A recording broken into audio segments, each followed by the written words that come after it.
Last time he spoke about me, he was saying he's going to see me over the weekend and he's going to tell me to my face. He's going to start wagging his finger around near my face. Let me tell you something, gad boy. Answer the question now.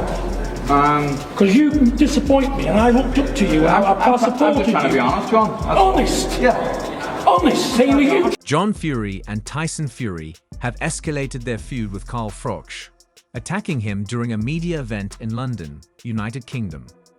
Predictably, it was John Fury who initiated the confrontation. After months of exchanging threats, John Fury approached Carl Froch and started ranting as soon as they were face to face. True to his word, John Fury had previously vowed to give Carl Froch a severe beating if they ever crossed paths, and he wasted no time in confronting Froch and unleashing his tirade.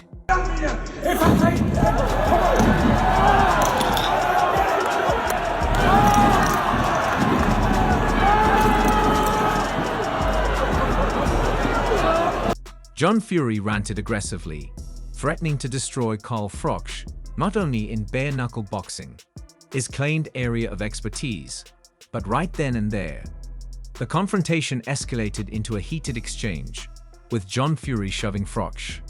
When Froch fought back, Tyson Fury intervened, using his reach to land a powerful blow on Froch. The altercation left Froch with significant injuries, ultimately sending him to the hospital. House. A friggin' shithouse. To me, when you call somebody a shithouse, it means they're a bottle job. It means they're scared to fight anybody. John Fury had long promised to confront Carl Froch, and the moment finally came. Froch mocked John Fury for Tyson's loss to Alexander Usyk, and didn't stop there. He went on to blame John Fury for Tyson's defeat, accusing him of causing the turmoil in Tyson's career. His mother, I don't even know what that means, but he's called me a has-been. What's all this has-been business? People are only interested in current champions, men who's doing stuff. During the live session, Froch accused John Fury of being a damaging father, stating, "Anyone should be ashamed to have a father like you. It's embarrassing. You've completely ruined your son. He lost because you're always trying to steal the spotlight.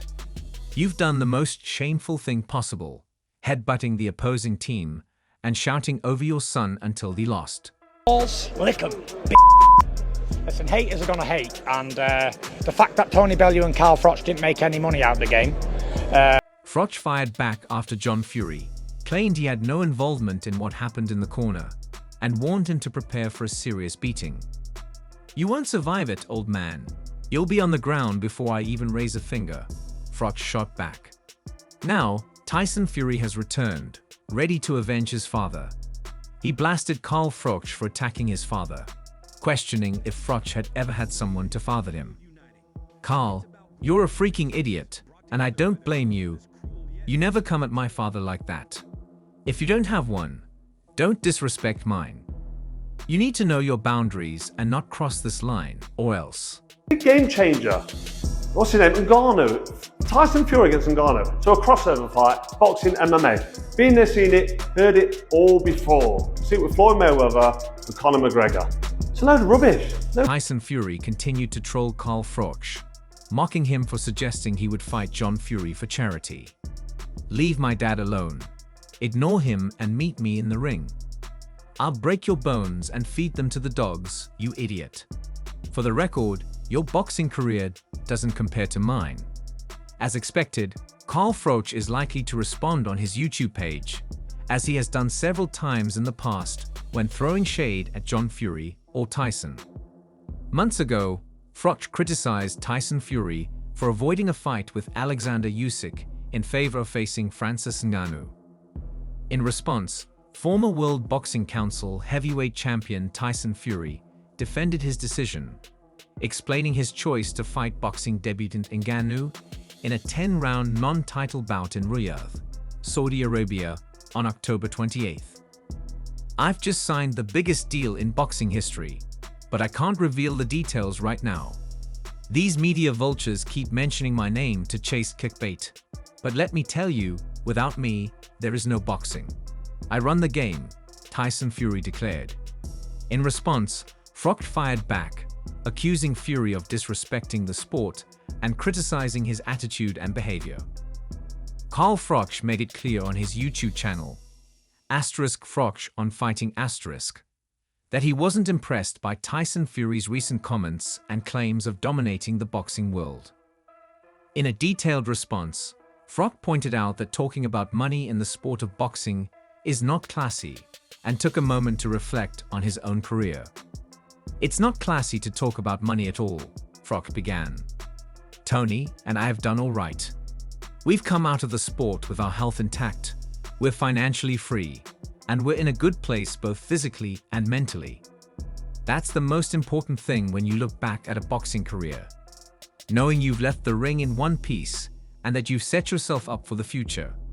It's easy to forget how dangerous this sport can be, but that's something I've always kept in mind, and I'm grateful for where I am now." Froch then shifted his focus to Tyson Fury's claims about his own dominance in the sport. According to Fury, he was the driving force behind boxing's global popularity. However, Froch wasn't buying into the hype. "I've heard Tyson claim that without him, there's no boxing," Froch continued, his tone sharp. "But let's break this down for a second. Tyson Fury, while undoubtedly a talented fighter, needs to understand that there's a lot more to boxing than just him. There's a history, a legacy of great fighters who built this sport into what it is today.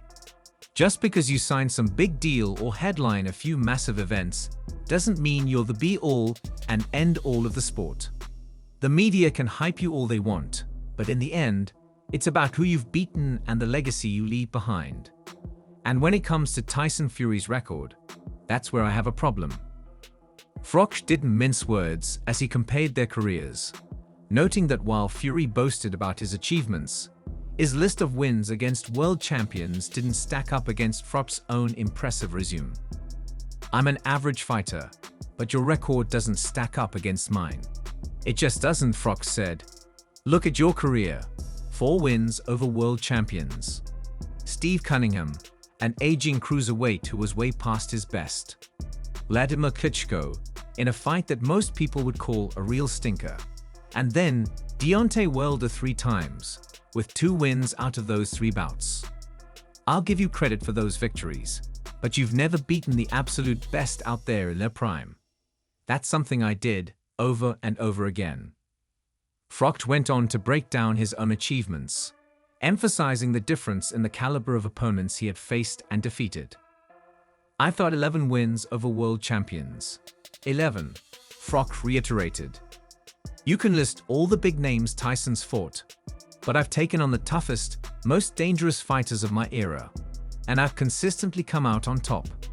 Let's look at the list of people I've beaten: Mikkel Kessler, Lucian Butte, John Pascal, and more. These are world-class fighters who were at the top of their game when I fought them. And I didn't just beat them, I dominated them. I didn't shy away from tough matchups or avoid the big fights. I was always in the mix, and I proved myself against the best in the world time and time again." Froch then took a direct shot at Fury's critics, pointing out how some of the attention Fury received had come from his involvement in high-profile but controversial events. "I understand the spotlight Tyson's been in," Froch added. "He's had a massive platform, and he's certainly made some noise in the sport. But let's not forget the controversy surrounding him. The way he's been involved in some of the biggest dramas in boxing history has definitely added to his fame. He's a brilliant